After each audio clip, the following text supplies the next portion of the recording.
Hey YouTube. So, medical cannabis in Canada. So, in 2010, I had a friend who was opening up a medical marijuana dispensary in one of the most, I guess you can say, affluent parts of Vancouver. And he came to me because he needed me to put together a business case in order to make a proposal to a potential investor that was a mutual friend of both of ours in order to try to get this investor on board to invest into a production facility that would be producing cannabis for the dispensary, which is the distribution center of the cannabis. So basically, investing in a legal grow up. And so, working out all the numbers and doing the whole business case, I got to learn actually a lot about the kind of back end of the whole legal licensing system. And basically, the short and skinny of it is that you have dispensaries who have patients. Patients have certain illnesses that are worth X amount of marijuana plants to be grown in terms of pounds or kilos or whatever for their specific illness or condition, right? And so you get patients, you give licenses to these patients to smoke. They come to you for marijuana. You're allowed to grow for your patients X amount of marijuana. That production license then goes to your production facility and allows them to grow X amount of marijuana for your patients and the whole sum of all your patients. Now, of course, the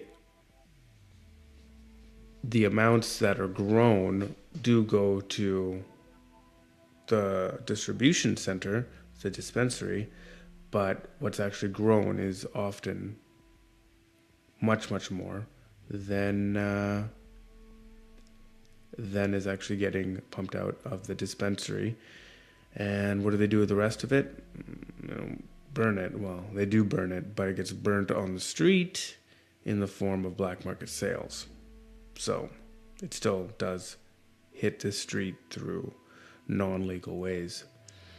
And so basically, it was, pretty apparent to me. The kind of big picture view of it is that, for years people have been growing marijuana in and around the Lower Mainland, obviously, in illegal grow ops, and the big complaint was, oh, these people, they rented my house and they put a grow up in there and everything got moldy and now, it's just so bad and oh, now I gotta fix my house. But the thing is this, if it was legal for anybody to grow, then you wouldn't have to hide, right? You can go out and you can get the correct insurance for your place. You can properly get the correct ventilation systems and deal with the moisture and all of that stuff. You could take your time. You can be open about it that you've got a marijuana production facility. And then if it was legal, then there would be a legal market for it, and there'd be third-party insurance and third-party people who come in and make sure that your product is good and safe, and there'd be third-party verification, and it'd all be market regulated. But it's not like that, right? It was illegal, and all the people growing it grew it in with a huge risk over their head, and they grow it, and it's that risk that gives it the high street value. And then now you basically have the government come in only because they're running out of money and they see, cha-ching, cha-ching dollar signs. And they notice that there's some good money to be made here. And so they make this whole licensing system and then basically handing out licenses and guns. They're basically saying, hey, You can grow it, but you guys can't unless you have a license. You can smoke it, but you guys can't. Okay?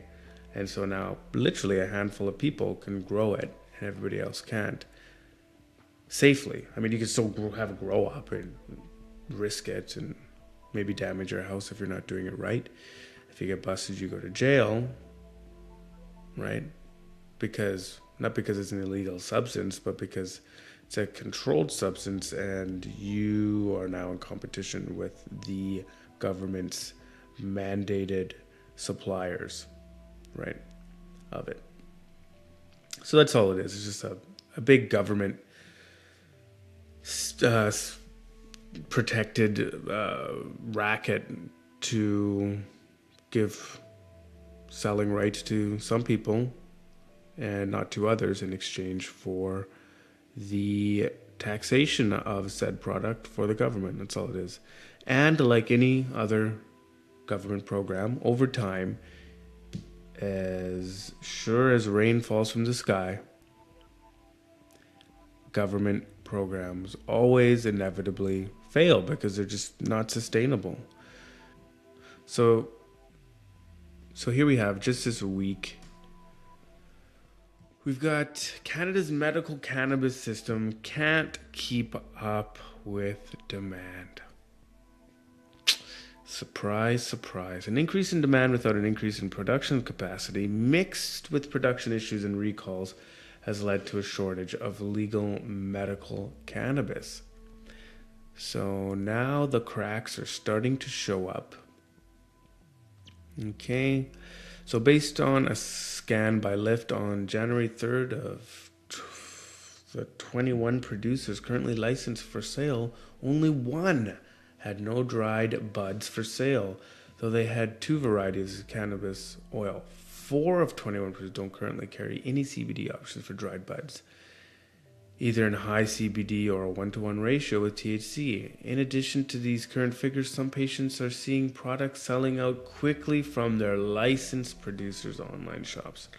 However, the snapshots also show some producers with the same amount of cannabis or more than they had a few months ago, showing the problem is perhaps not widespread.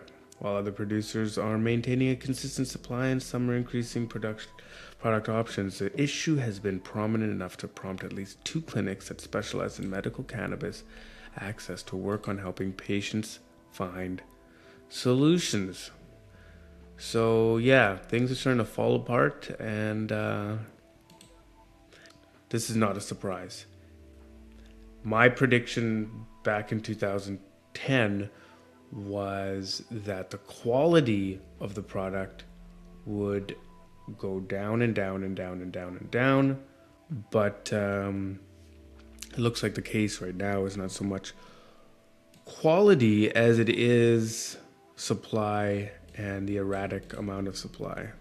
So interesting to see this happening, in my eyes, kind of quick. I mean, it's only been like 5 or 6 years, and already it's starting to just kind of fall apart. So keep an eye on this, see how it goes. But yeah, interesting stuff.